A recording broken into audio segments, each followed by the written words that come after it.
Is the most powerful weapon which we can use to change the world. As rightly said by Nelson Mandela. Good evening to one and all present here.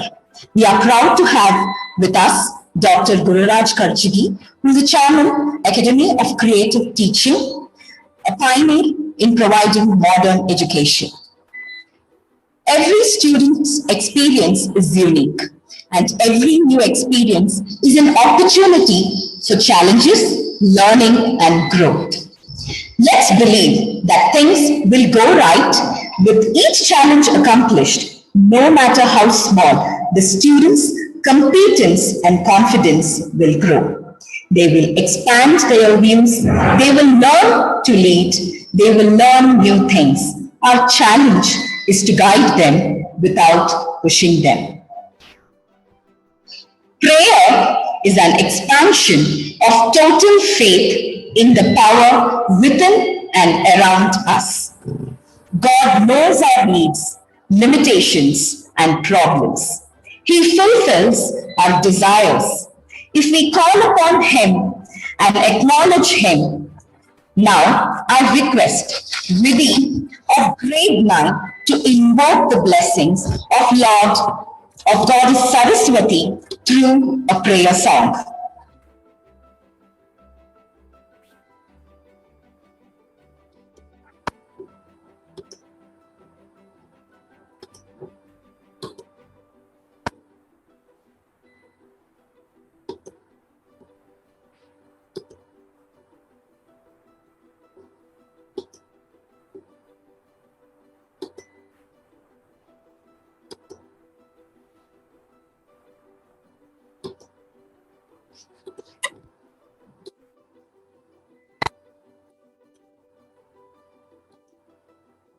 माँ सरस्वती शारदे,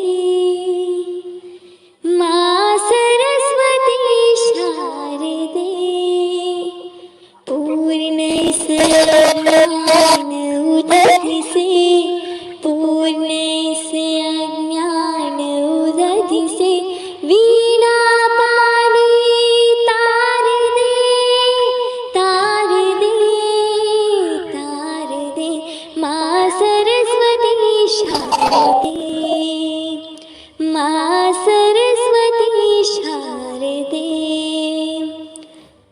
सूर्य ब्रह्म शिव विष्णु गजानन, सूर्य ब्रह्म शिव विष्णु गजानन, जिन चरणों को सेवते, सूर्य ब्रह्म शिव विष्णु गजानन, जिन चरणों को सेवते। हम शिशु है अज्ञानी माता, इन चरणों का प्यार दे, वीणा पानी तार दे, वीणा पानी तार दे, माँ सरस्वती शारदे, माँ सरस्वती शारदे, माँ सरस्वती शारदे।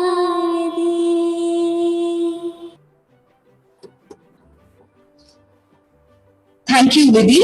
That was indeed very enchanting.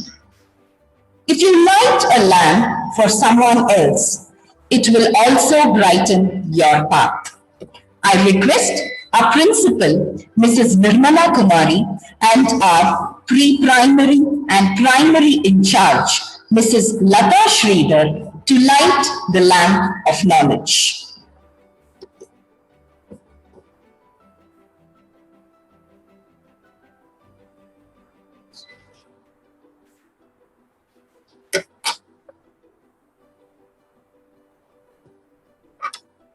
Light is a symbol of brightness and prosperity. To make this evening a blessed one, let's invoke Goddess Saraswati by kindling the lamp of knowledge and wisdom.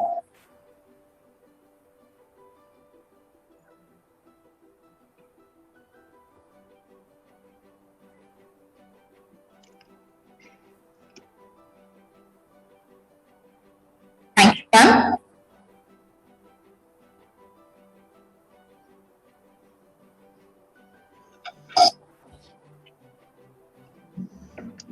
Education is the passport to the future, but tomorrow belongs to those who prepare for it today.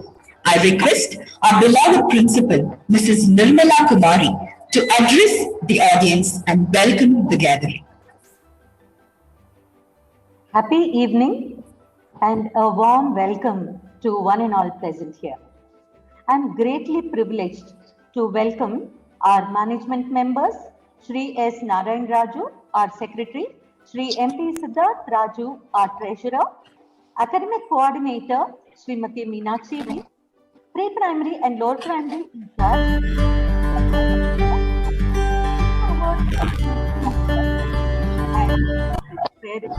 for session with Dr. Gujaraj Katsky. The great scholar and political thinker Chanakya says, Namanti falino vrikshaha, namanti gunino janaha, which means the noble and virtuous persons are always humble and committed to help others. Thus, they are compared to a tree bowing down with the weight of its fruits. I'm not exaggerating when I say that this implies to our speaker for the day. All birds find shelter during a rain, but eagle avoids rain by flying above the clouds. Problems are common, but attitude makes all the difference. These were the words of Dr. APJ Abdul Kalam, who not only preached but also practiced. In fact, he preached what he practiced. Dr. Karjgi also practices the same, being a close associate of Kalam sir, and loves sharing those moments with the audience whenever he finds an opportunity to do so. We are fortunate enough to be walking with a walking encyclopedia. This is how our management member, Shri MP Siddharth Raju sir, complimented Karjgi sir during our meeting at the Prasiddhi campus. Every single word sir utters is so powerful that he leaves the audience spellbound, be it any kind of group and be it any age group. I'm honored to present a brief profile of Dr. Gururaj Katsky. Dr. Gururaj Katsky is a doctorate in chemistry and has published over 22 research papers in international journals. He is a life fellow of the Electrochemical Society of India. He has served on the boards of management of a few medical universities. Dr. Karjgi also served as a member of the State Resource Group for the implementation of total quality management in the colleges of Karnataka. Dr. Karjgi was the principal, VVS First Grade College for Women, Bangalore, for 16 years. He was the director of the VVS Academic and Administrative College, founder, principal, and academic director of the Jain International Residential School, and the founder director of the International Academy for Creative Teaching. He has served as a member of the syndicate of a few universities. He has served as a member of the Karnataka Knowledge Commission. He is the trustee of the Loka Shikshana Trust, a leading publishing house that brings out daily, weekly, and monthly publications. He is a member of the governing body of the Indian Institute of Advanced Studies, Shimla. He is a well-known columnist and has completed 2,300 columns. His 15 books entitled Karunalu Ba Belake are immensely popular and have seen several editions. Dr. Karjgi has written many articles on Sufi philosophy and has published a book on Sufi. As of now, he has authored 22 books.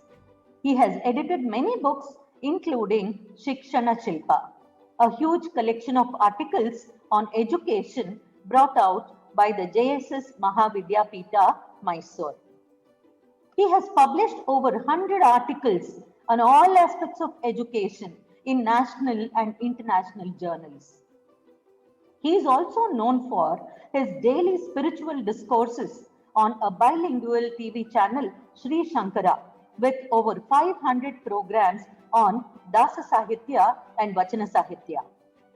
He has delivered more than 50 series of lectures at the Gokhale Institute, which are brought out as CDs. He is considered as an outstanding motivational speaker, and his YouTube channel, Knowledge is Spherical, has nearly 3 crore views. Through the Academy for Creative Teaching, of which he is the chairman, Dr. Karjgi is instrumental in building over 85 schools of very high quality all over the world. And now that we are proud to be one among them. Thank you, sir. He is generally considered as an institution builder. His areas of interest include creativity, creative and critical problem solving skills, communication skills, motivation, work ethics, and human values. He has designed a complete curriculum in creativity, which is being used in different universities. He has traveled and lectured extensively both in the East and the West and has conducted more than 2,000 training programs for educational and corporate organizations. He has been a teacher for over 4 decades without a moment's regret. And of all the, I said it's a brief profile, but people must have thought, is this a brief profile? Then what is the actual profile about? We are honored, sir. So, and especially I have heard from sir how proud he is of being a teacher rather than any of his achievements. So that's an inspiration to and a motivation to us, sir. So without any further delay, here we present before you Dr. Gururaj Karjgi, Chairman, Academy for Creative Teaching. A hearty welcome to you, sir. Thank you so much, ma'am. Thank you. We also welcome his team of ignited minds, Ms. Sheelu Rao, the Academic Dean, Ms. Chetana, our School Success Facilitator, Mr. Praveen, Head of the Technical Team, and all the other members in the Academy who are going to be a part of our success journey. Dear parents, Prasiddhi's progress has always been consistent since 30 long years. Each year has always been better than the other. We sincerely thank you for being with us during such testing times and for sharing our responsibilities as mentors in molding the personality of our children. Let's believe in Lord Krishna's words. This too shall pass. So wishing you a pandemic-free, happy and prosperous year ahead. I now request Dr. Karjgi to preside over the session. Thank you. At the outset, my pranams to all of you. I am grateful to God that I have an opportunity of talking to so many wonderful parents of this beautiful school, Prasiddhi. And God brings people together. I'm happy that I'm associated with Prasiddhi School from this year. Our objective is to make this as the first destination for all the parents. It should be the best school. In fact, many people ask me how to define a good school. I think you must have faced this problem. When people come to Bangalore, they say, which is a good school in Bangalore? How to define a good school? In fact, I wrote an article on that. How to define a good school? Is it by the building that you have got, huge building, or the acreage of land that you have, or the positions of the owners of the institution or the management people, Or is it the qualification of the principal or the staff? What is it that matters to make a great school?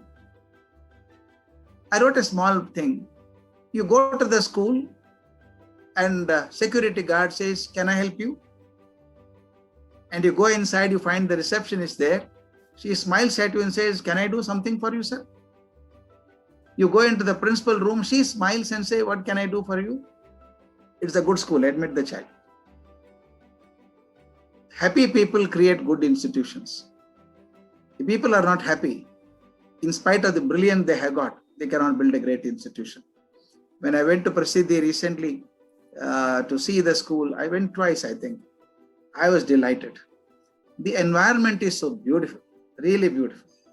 And when you go into the campus, you don't believe that you are in Bangalore. It's a lovely place and so much of greenery to be seen.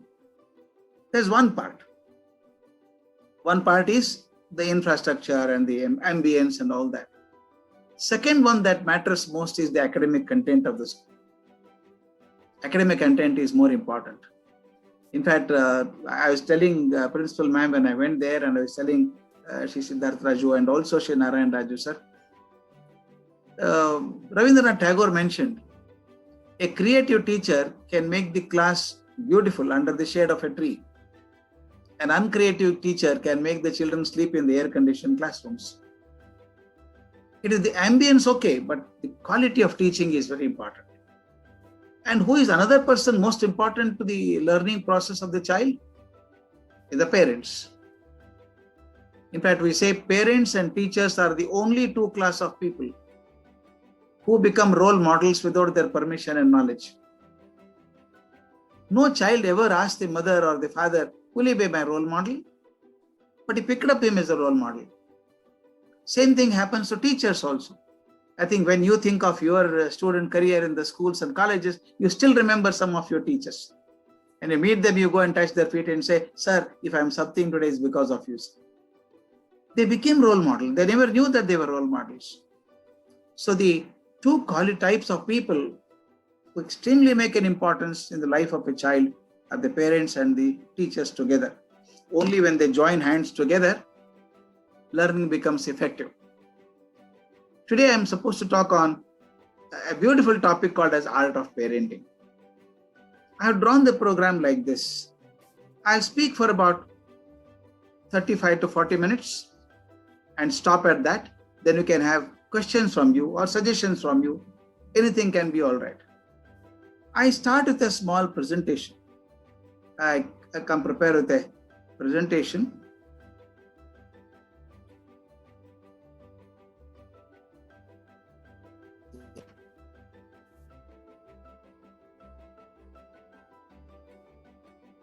Can you see that? Yeah. Okay. I call this as art of parenting. It could actually be science of parenting as well. It is both an art and a science. I got some quotation here. I love these two quotations very much. One says, "Before I got married, I had 6 theories about bringing up children. Now I have 6 children and no theory." Nobody brings up children by reading theories. You would have seen that happening in your own house. If you have 2 children, the way you brought up the first child is totally different from the way you brought up the second one. They're so different in nature and habits. And second one is more beautiful. It is not only children who grow. Parents do too. Is it not right? And we say, "I've seen this fellow from the date of birth, from beginning I've seen this boy, I've seen this girl." Parents say very proudly. I said, don't say that. Don't say that. Because you have seen the child from the beginning, all right. But the child has also seen you from the beginning. Child has seen you also from the beginning. You had something else to do. You had some other work to do. But the child had only one job, is to watch you. So child has watched you more carefully than you have ever watched the child. Therefore, I got to be very careful. That's what I mentioned here. As much as we watch what the child does with their lives, they are also watching us to see what we do with our lives. I cannot tell my child to reach for the sun All I can do is to reach for it myself. This is one of the finest statements I found in child upbringing. I tell the child to do this. Please remember, child will never do what you say. Child will always do what you do. Because values are not taught, values are demonstrated. They watch the mother, watch the father. I'll go to that bit later as I go along. Therefore, if I tell the child, oh, you study properly, huh? Oh, don't waste time. They watch you. If I am wasting time, they say, Papa, you are wasting time. I saw you watching television for 5 hours now, and you don't allow me to watch for half an hour. So therefore, the question is this: can I become a role model for my children? And today I want to summarize everything simply, because I don't want to make it very complicated. This one, I send this to Nirmala ma'am. This PPT itself, I'll send it to her. This quotation, I love it. If I had my child to raise all over again, I would build self-esteem first and the house later. I would finger paint more and point the finger less. I'll not point, you made the mistake, I'll not do that. I'll do the finger painting, but not pointing the finger. I would do less correcting and more connecting. I would take my eyes off my watch, but watch with my eyes. I would take more hikes and fly more kites. I would stop playing serious and seriously play. I would run through more fields and gaze at more stars. I would do more hugging and less tugging. This is a beautiful poem. I like it. The title of the poem itself is If I Had My Child to Raise Over Again. My friends, my colleagues, my parent friends, this summarizes everything that I can do. There is a Sanskrit sloka which tells about the entire area of art of parenting. Don't worry about if you remember it's fine. If you don't worry about it, I'll tell the meaning of it. Lalayet panchavarshani dashavarshani tadayet prapteshu shodashe varshe putre mitravadacharet. I'll make it simple for you. Lalayet panchavarshani. First 5 years, give only love and positive things to child. Lalayet. This is a most beautiful one. If you have children of that age, kindly show only positive things to child. Give everything to build the self-esteem, confidence of the child. Please remember, what the child is at the age of 5, he will get back later again in life. You can't escape your childhood. You can't escape your childhood. That's why there is a beautiful statement in English, child is the father of man. What does that mean actually? Child is the father of man. When you become old, if you want to know how you will be at the age of 80, ask your elders how you were at the age of 5. You will get back to that age. It haunts you back. If I want my child to be confident all through the life, I want my child to be proactive, I must develop the child like that in the first 5 years. Sometimes the parents beat the children. Somehow I don't like it. Some people, they're out of, I understand, not that they're enemies of the children, but they can't manage their emotions at that time, they beat the child. And in one of the lectures in Bangalore, I told beating is not correct, you should not beat. Suddenly one elderly man stood up and asked me a question. It was quite embarrassing at that time. 1,000 people were there. He asked me, sir, my teachers used to beat me.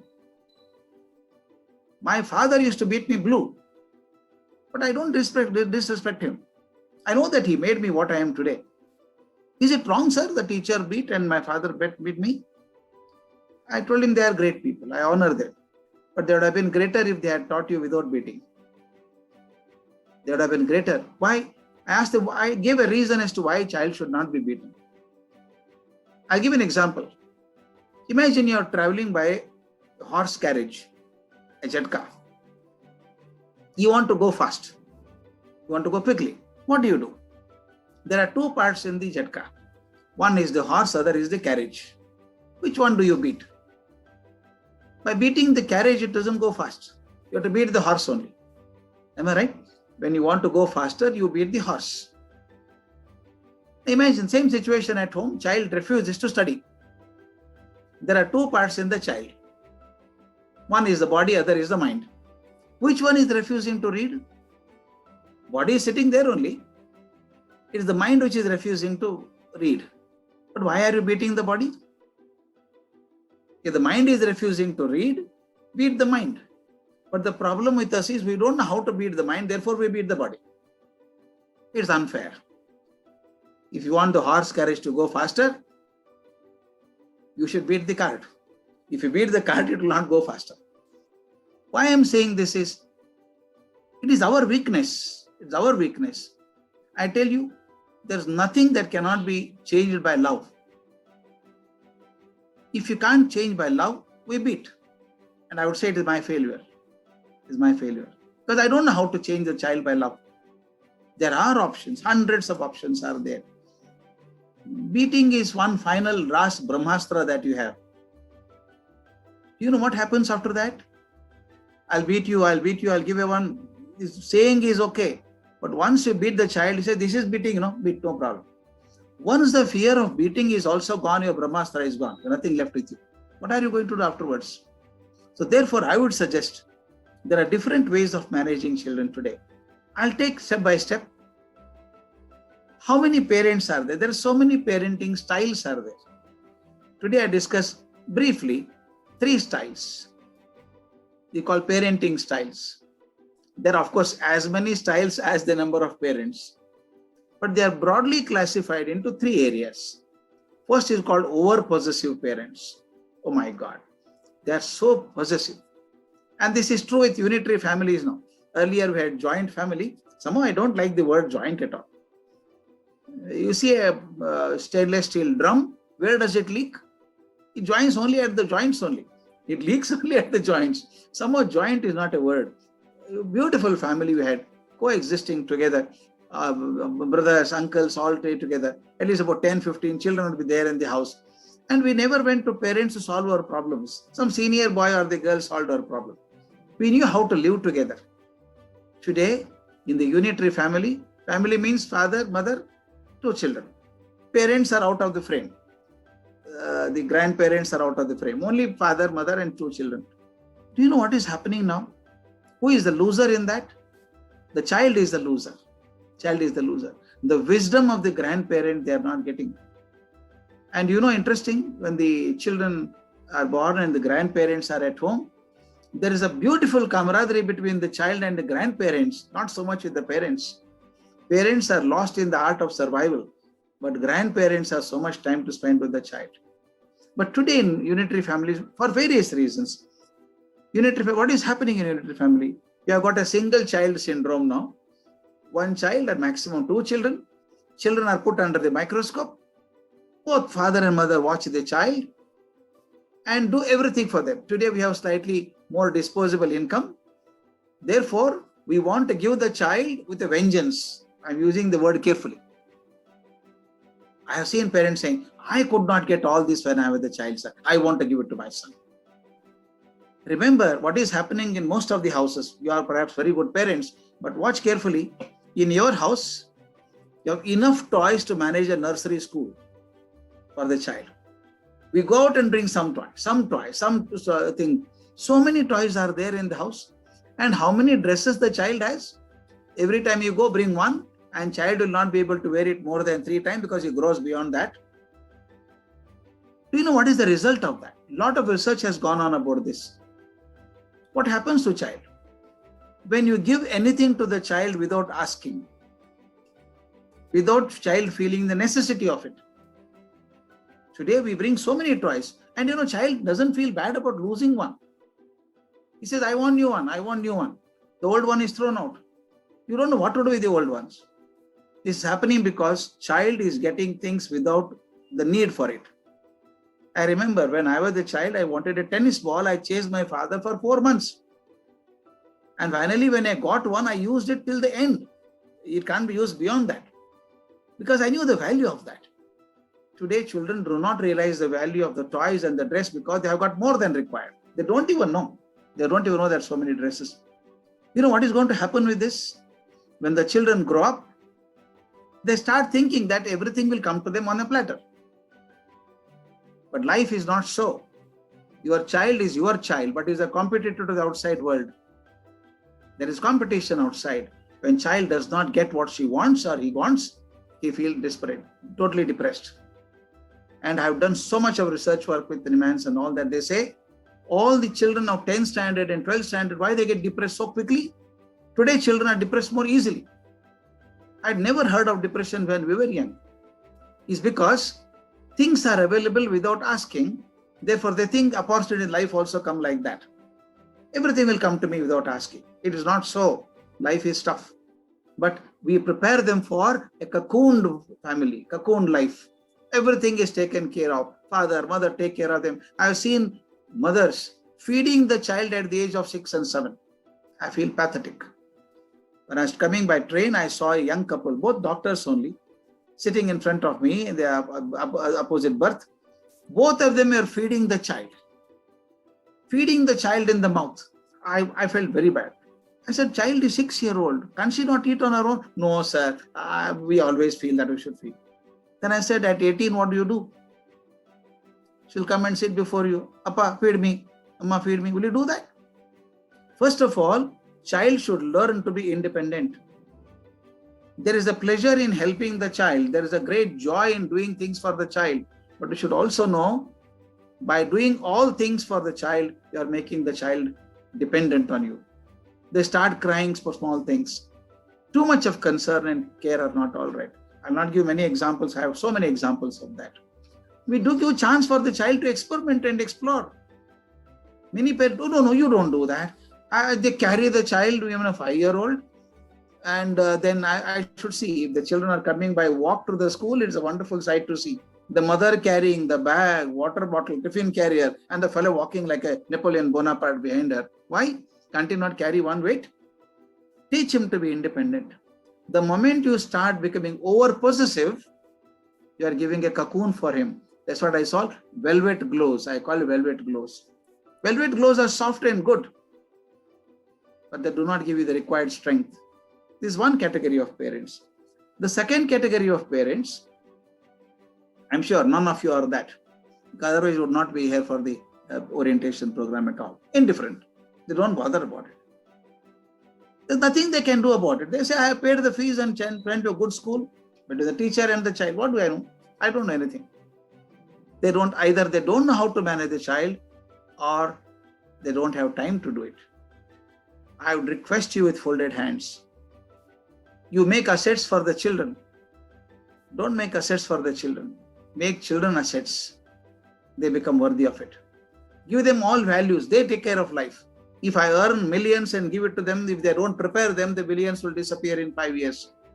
But you give them confidence and take them. I've seen indifferent parents. You send 100 letters to parents. Please come and meet the principal. Please come and meet the principal. They won't come. Why do I do? And the moment is a parents' meeting, wives have to go. Husbands won't come at all. If they have the responsibility, as if it's not their responsibility. I've seen this, but you are not that because you are come. I can't agree that there is no time for the parent. You must find time. We have time for everything. I was so happy when I was in the US on that day, I saw in the newspaper, Obama and Michelle Obama went to the school where the daughter was studying. As the President of America, he went and sat on the last bench, waited for his turn and met the headmistress, met the teacher and came back. He is demonstrating what a parent should do. If Obama has time to go and meet the teachers, I think we have time. The question is this, the moment you become indifferent, the child also becomes indifferent. And if you don't bother, a child goes, what the homework does, I don't know, the child does. Child becomes also indifferent, does not become very responsible. The third kind of parenting is a little more tougher, very, very tough. They are very strong parents, tough parents. Somebody has told them, you should be firm with your children. Don't give freedom. They draw lines and take pride in saying, my son will not do anything without consulting me. I have drawn a line. How long are you going to draw lines like that?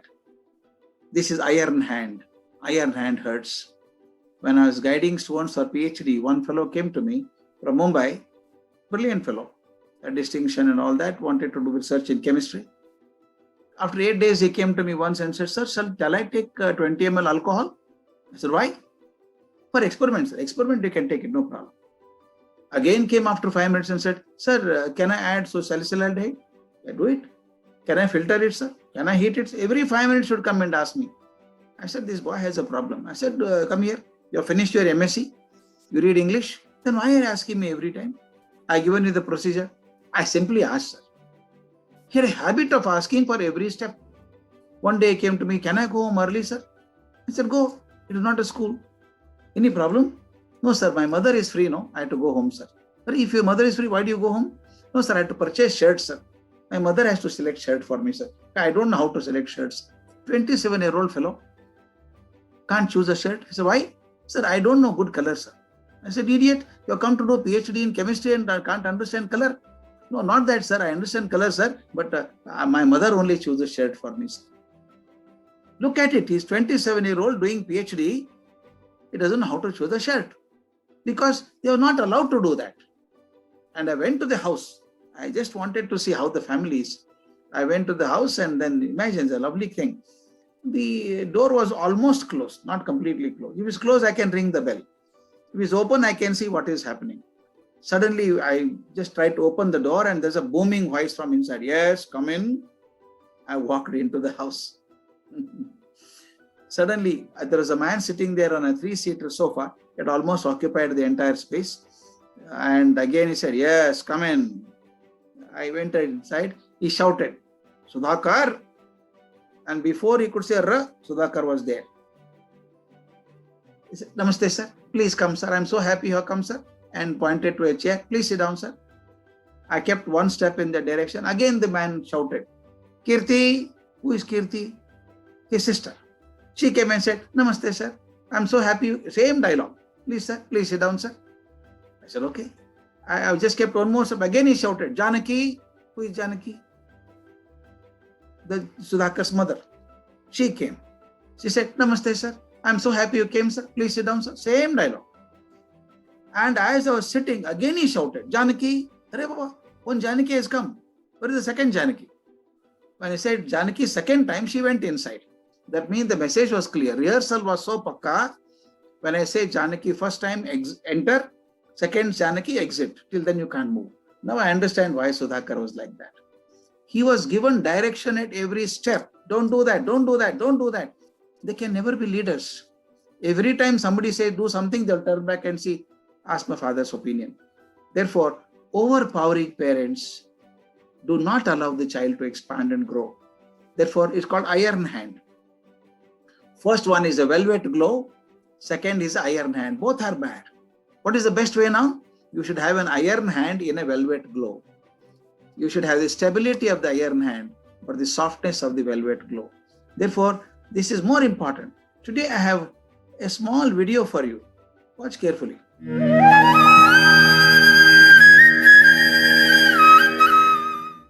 Sadhguru, I am a mother of a girl child. What is my responsibility as a mother? Actually, I don't know. Your mother of what child, ma? Girl child. Oh. Only your neighbor should see whether your daughter or your child is a girl or a boy. You should never see whether this is a girl or a boy. It's the best thing. Neighborhood boys will see that this is a girl. That's okay. You should not be wondering whether this is a boy or a girl. This is just a child. And the best thing you can do for your child is, if you think the way you are is everything, naturally your aspiration will be they should become like you, which will be a backward step for next generation of people. What the next generation should be, what you cannot imagine, that's what they should be. If you mold them, how will you mold them? Like yourself? And maybe your parents were better at molding than you, so you will do a worse job than them. Because probably your mother, your father, at least for your mother, maybe it was a full-time job molding business. You are a part-time molder, we can imagine what you will do. Don't try to mold them. Just a child needs a stable, pleasant atmosphere to grow. create a joyful, I'm saying first joyful,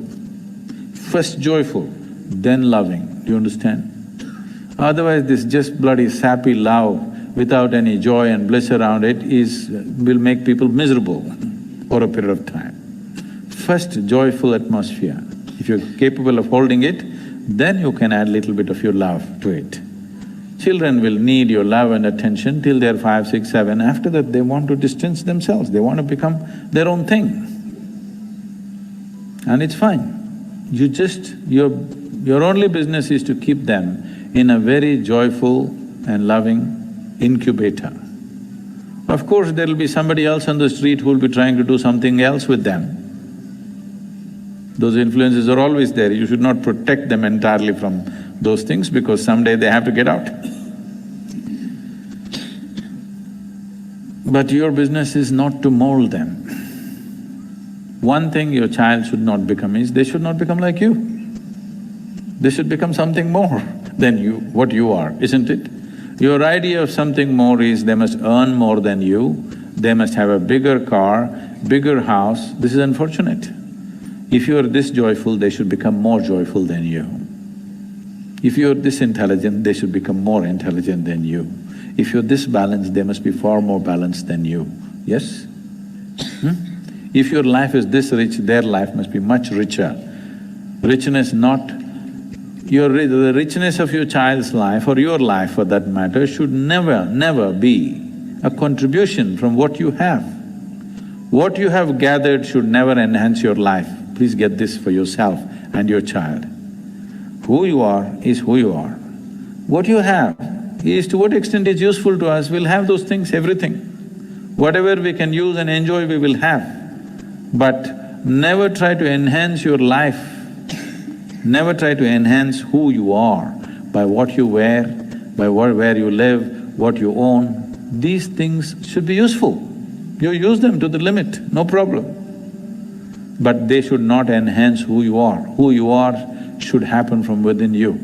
If your child grows into this, whatever he or she becomes, it's fine, they need not be like you. Once you don't have this problem that they don't have to be like you, then you will see it's such a joy and freedom to raise your child. Your only struggle is they're not like you. Yes, daily struggles with the children is just this, they're not shaping up like you. How glad I am.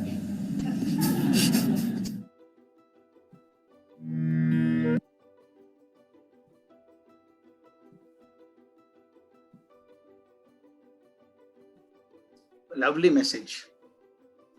He said, let's not try to mold them the way we are. Today I want to mention a few points which are good for positive parenting. I call positive parenting. Sometimes we think child is misbehaving. You should be careful about it before you say misbehavior. There is a small difference between being playful and being mischievous. Being playful is good enough. If children cannot be playful, who else can be playful? And another thing I want to tell you today, children are extremely intelligent, especially the little ones. They come to preschool and all that, they're extremely intelligent. Extremely intelligent. Only thing is we should see that the intelligence is not destroyed as they learn for progress and further. But question is this, children are very intelligent. You know, when the 12-month-old child or 1.5-year-old child, 1 year and 2 months child starts walking. When the child begins to walk, please observe, he stands up and falls down, stands with joy. 100 times in a day makes an effort to stand up and fall down. Every time he won't cry. Watch carefully. You make an experiment on that. You are in the kitchen and the child is outside in the veranda. You are keeping a watch on that. He falls down, looks around. If nobody is there, he will not cry. Only when you go, oh, did you fall down? He will cry, oh, you start howling at it. And don't think that only when he's hurt, he will definitely cry, no problem. But every time he doesn't cry. But if you are around, he will cry. He wants attention from you. Lot of research has been done on that. We say children are very innocent, they don't know, but don't believe that. They are very smart. And they know when to get the work done. They know that if the child cries, you give the material to him, he knows when to cry. I'll show you a small video. I just got it here. Lovely video, but exciting. Watch carefully how children are.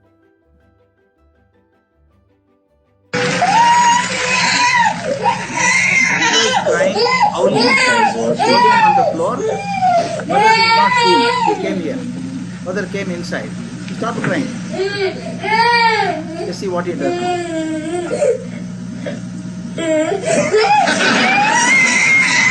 Some can fall at the place of mother can sit. He's crying as if the whole world has collapsed around him. Now the mother goes away. Again ignores him and goes away. Ignores and goes away. See what he does again. Just come here.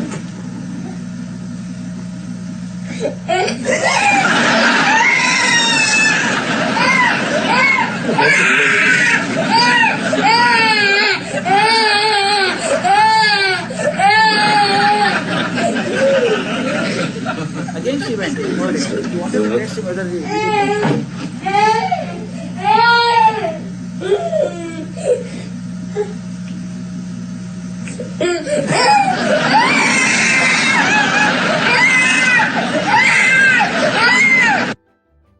How do you react to that? Children are very intelligent. In fact, they ask for something. I want to watch television. You switch off television. They start crying. And what the elders at home do? She crying, no, I'll have it from some more time. She got the key. If I cry, I get extension of what TV watching. They know when to cry and when not to cry. So therefore, don't blame everything as mischievous. They are very, very intelligent. Follow what they are doing. And first golden rule in parenting is, please listen to the child. And I call this active listening. I'm watching television, child is telling, come on, go, no problem, I'm hearing you, no problem, tell me. Child will not do that. In fact, mothers will know. Child will come from the school and stand before the mother. Amma, you know what happened in the school today? Mother is busy. Child will not narrate. She'll pull the hand and says, listen, no. Listen, no. They pull the hand. They want the eye contact to be done. They want active listening. That means sit before, tell me what is now. Just spend 5 minutes. It is one of the best method of identifying what is happening in the child's mind. Something must have happened. Something must have bothered the child. Child may not explain in beautiful ways, but he is trying to explain what is happening to the child. Listen to it. During this listening, this is the best way to know what is happening in the child's emotions. Child may say, today, Raju hit me in the class. You don't know who is Raju. Is it so? What did you do? I hit him back.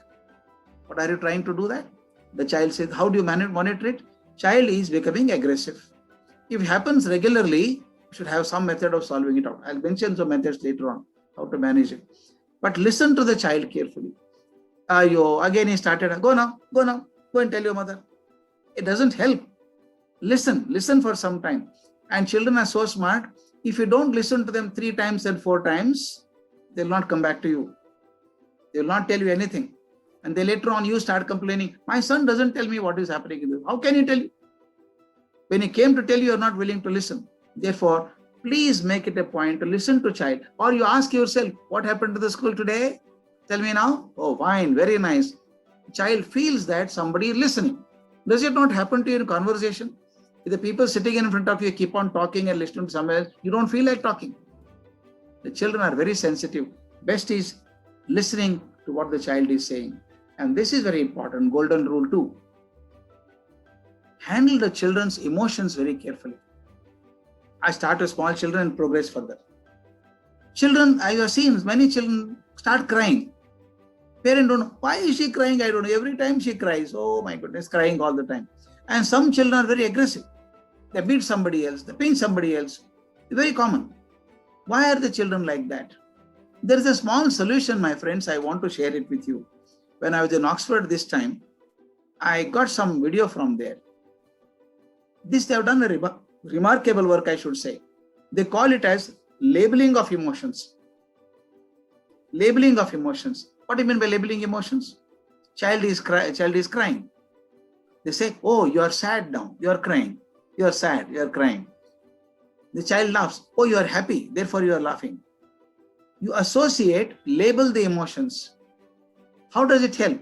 I tell you, an English teacher there has recorded a video. I have brought it for your sake. Watch carefully. What a lovely way of working he has done. He is a teacher in English.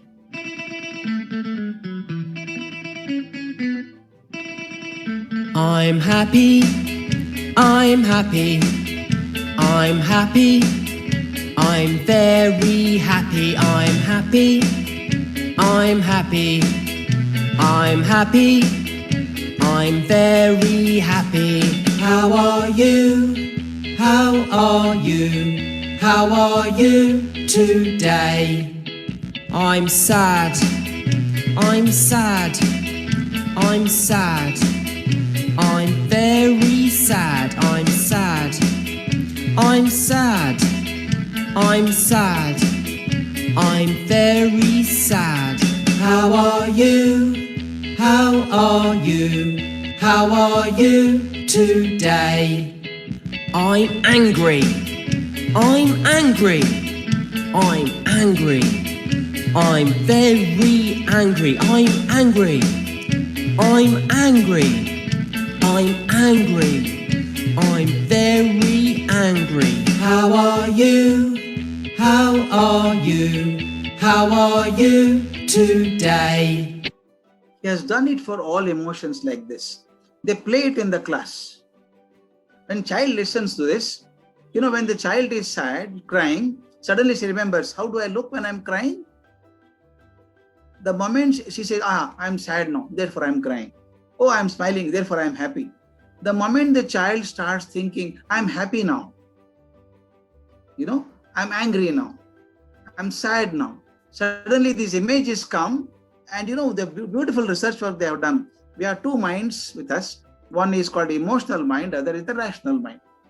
Emotional mind is impulsive. Rational mind is logical.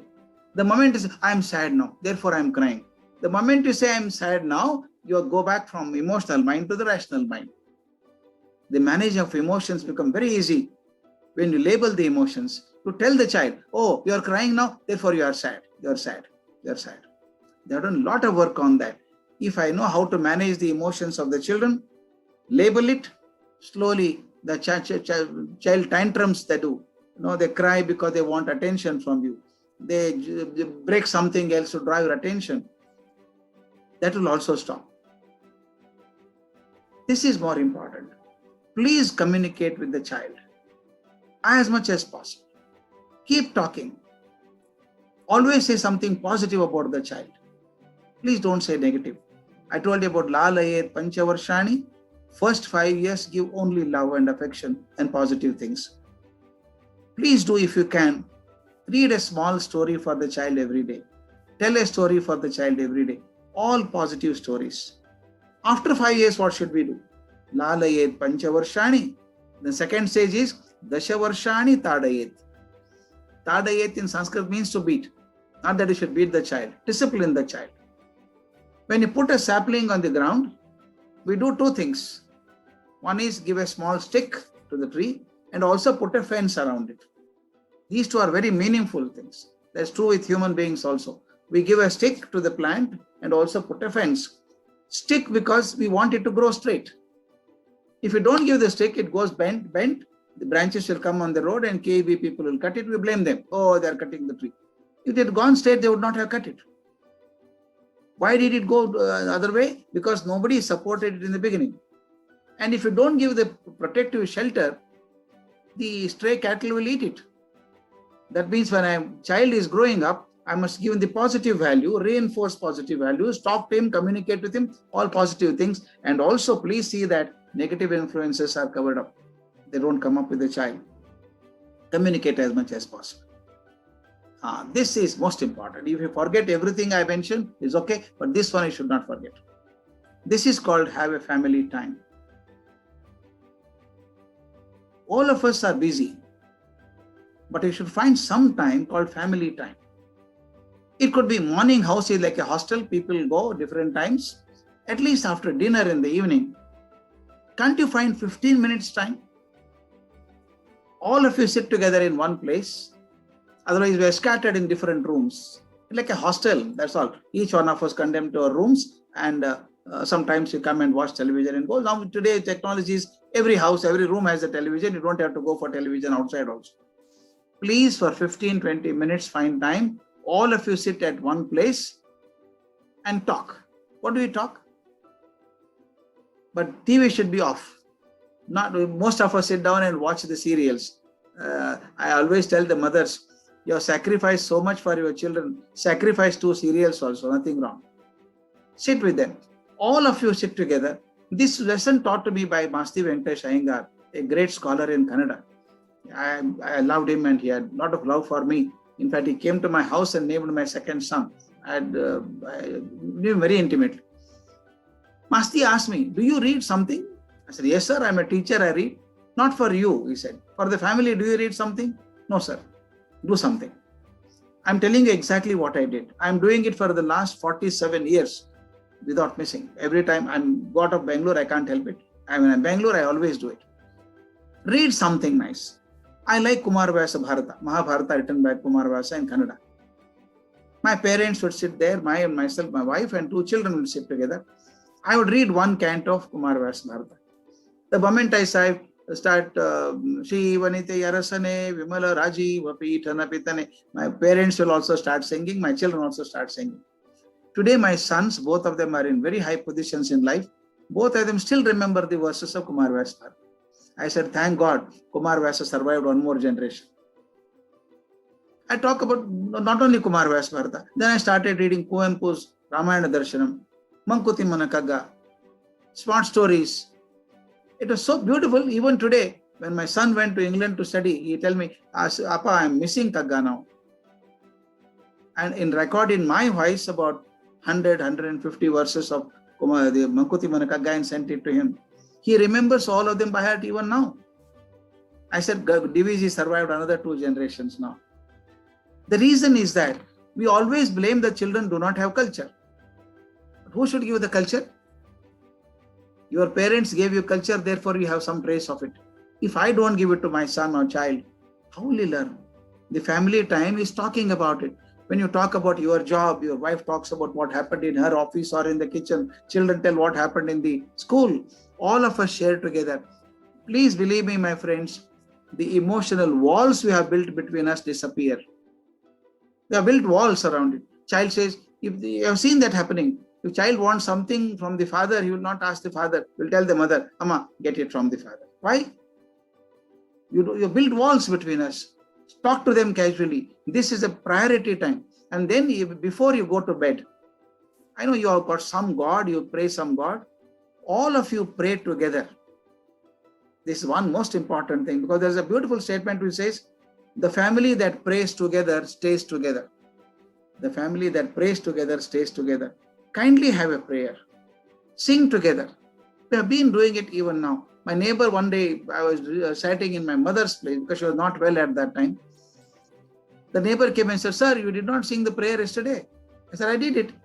We didn't hear, sir. Oh, sorry. I did in my mother's room. No, please don't do that, sir. Do it here only, so we can also hear. He is so much used to it.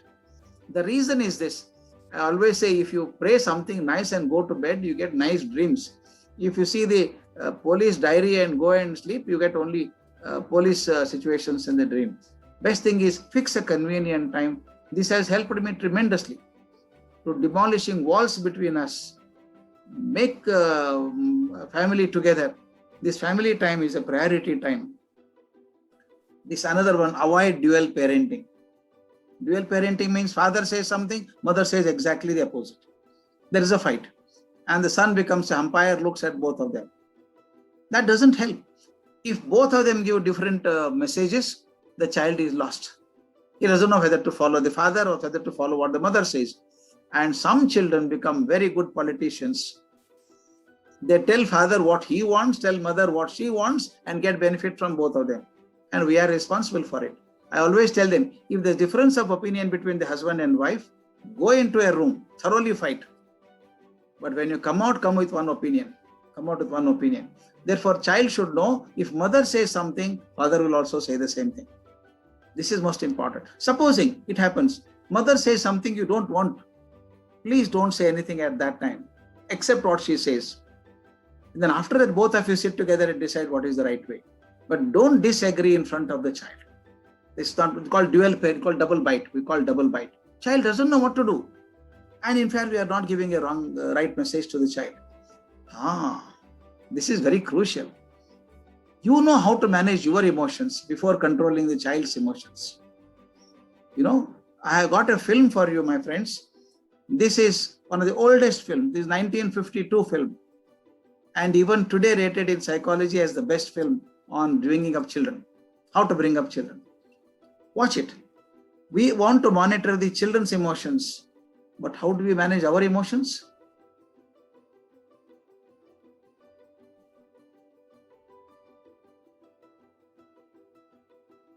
Watch it. I give the commentary for it. Father comes from the office. The front yard is completely messy. Everything is thrown outside. He gets angry. He is fuming. Gets into the house with that anger. Calls for his wife. What is happening here? The wife comes smiling first. And this fellow pounces on her and starts shouting. Now she stopped smiling. She is also angry now. They start arguing.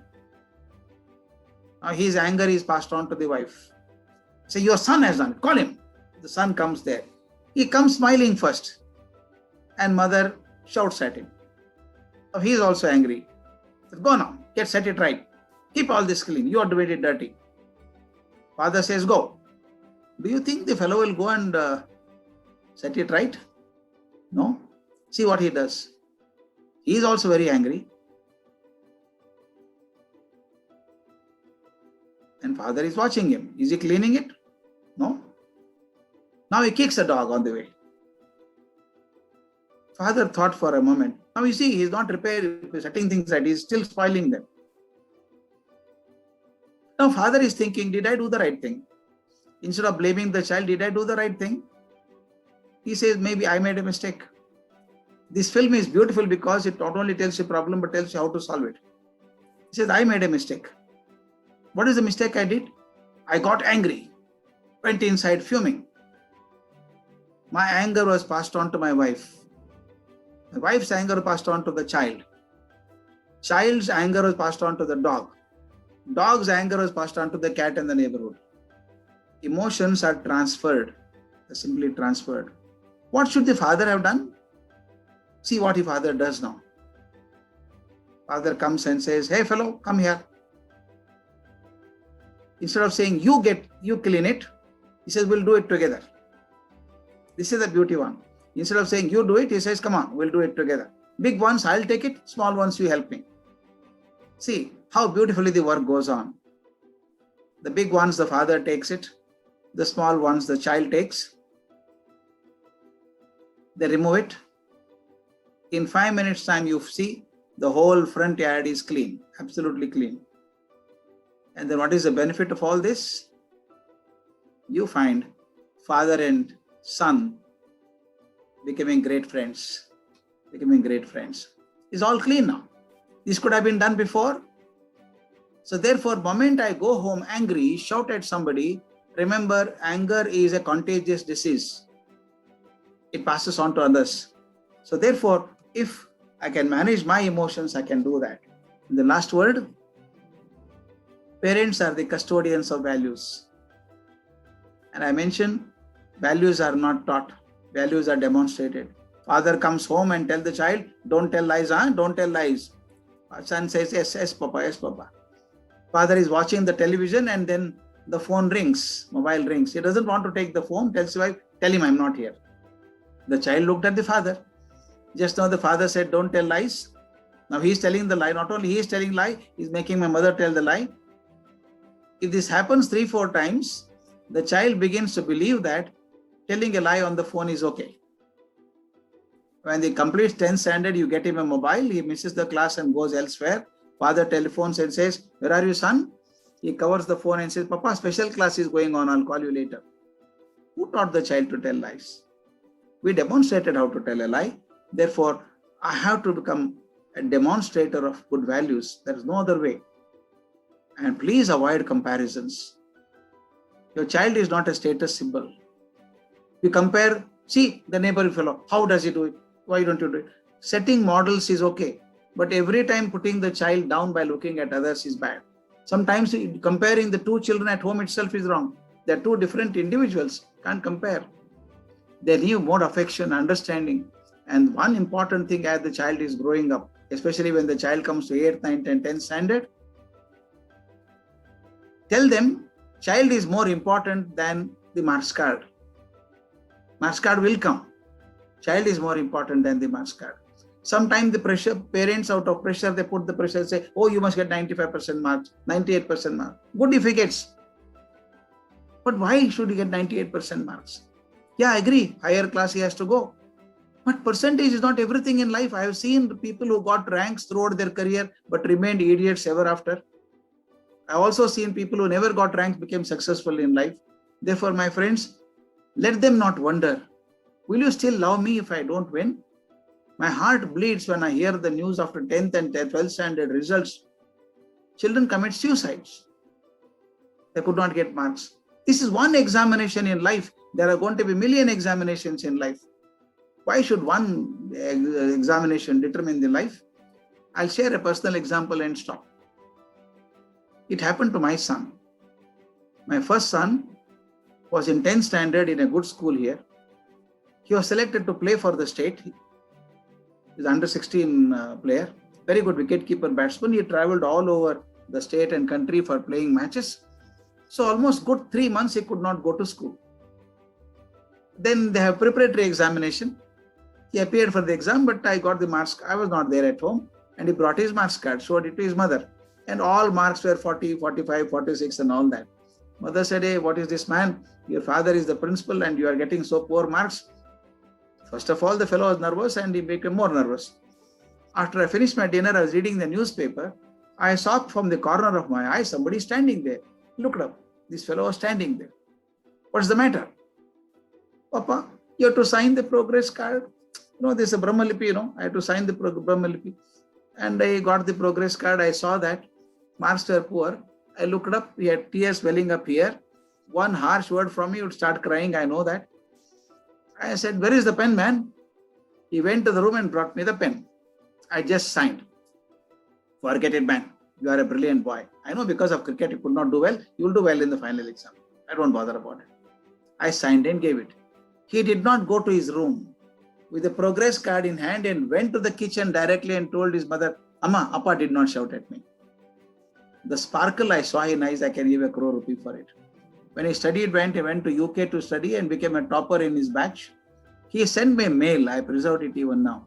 He says, Appa, I don't know whether you realize the turning point in my life was the day you signed the progress card without shouting at me. I said, why? He said, I knew that my father would stand by me even when I fail. This is more important. Normally we say, when the child does not do well, I knew that you would not do well. I knew it. If you knew it, why did you keep quiet? The question is this, we always shout when the child fails. When the child has done something wonderful, he doesn't require. He is always a cloud 9. But actually, when do you need a walking stick in the hand? When your knees become weak. Similarly, child, when he's not doing well, he needs your sympathy, affection, care, everything at that time. Shouting doesn't help. Sit with the child and help him. That's what I say. Will you still love me if I don't win?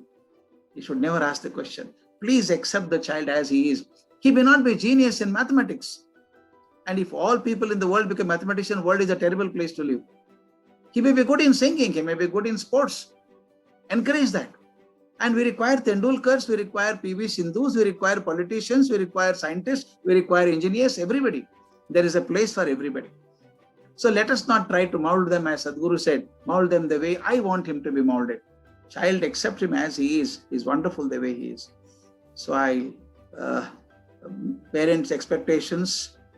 Parenting is a challenging, yet a very gratifying and rewarding task. Wonderful. When the child is growing up, don't miss every minute. Watch the child. It's a lovely flower glowing up. Watch every minute of it and enjoy. Enjoy the parenting. As I told you, parenting is an art. It's both a science and an art. Enjoy that and you'll be thrilled. You'll be happy about it. I stop at this time the sharing. Any questions you have, any suggestions, corrections, I stand for it.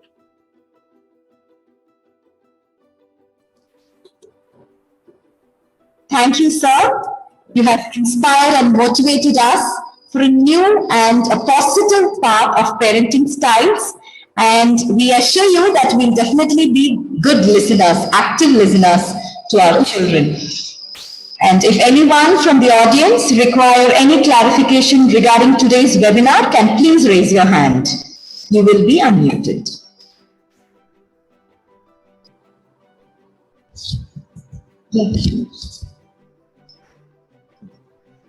So we have a parent, I think it's Vinuta. Vinuta ma'am?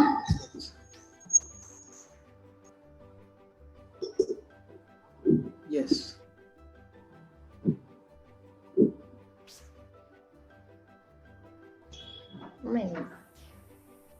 Yes, ma'am. They can ask me question, no problem. Parents, because it was scheduled to be for an hour and we have extended by half an hour more, and sir was patient enough to, address everybody's, I don't call them as, problems, because, it's like I can understand the concern of every parent. It was so emotional and some, worrisome. So it's, really, I can see that in the parents, like how every child is different. And, it's not like something like, parenting, as sir said, if, like 1,000 children are there, all 1,000 are different. And we can't have, something in general. But I think whatever sir said, these golden rules, all of us, if we follow, I think most of it, we may be able to solve. And definitely we'll follow all these golden rules, sir. So with a quick revision, like, active listening, we are going to do that. Then handle the emotions of children properly. Of course, communicating, well with the children, having a good family time, avoid dual parenting, and then, we have to be the custodian of values, where, we have to demonstrate and not just say, and accepting the child as he or she is. I think beautifully said. And I think even if we extend the session by another hour more, there will be questions, and sir, with the same energy, he will be ready to do that. We know that, but we can't trouble him for more than, like already we have taken enough time. So, parents, I would, request you to, just. I can suggest one thing. They can write the questions and send it. I'll reply also, no problem. Sure, sure. So I think that option can be done. You can please post your questions on the chat box and they'll be answered. Yes. Thank you, parents. Thank you. Thank you, ma'am. Thank you so much. Thank you, sir, for your valuable time. There's an end to everything, but we believe that an end is always a beginning. Once again, I would like you to thank everyone for your precious time. Hope everyone would have enjoyed this evening. This is Sauparnika signing off from you all. Last but not the least, I call Mrs. Badrunisa Mushtaq to deliver a vote of thanks.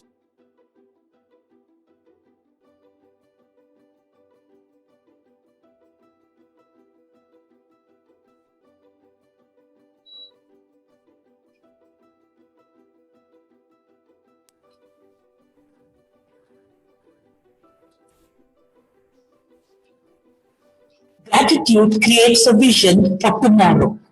It's a spark that lights a fire of joy in our souls and a cause to think of those who have lighted this flame within us. Happy evening, ladies and gentlemen. It gives me, Badrunisa, immense honor and privilege to propose the formal vote of thanks.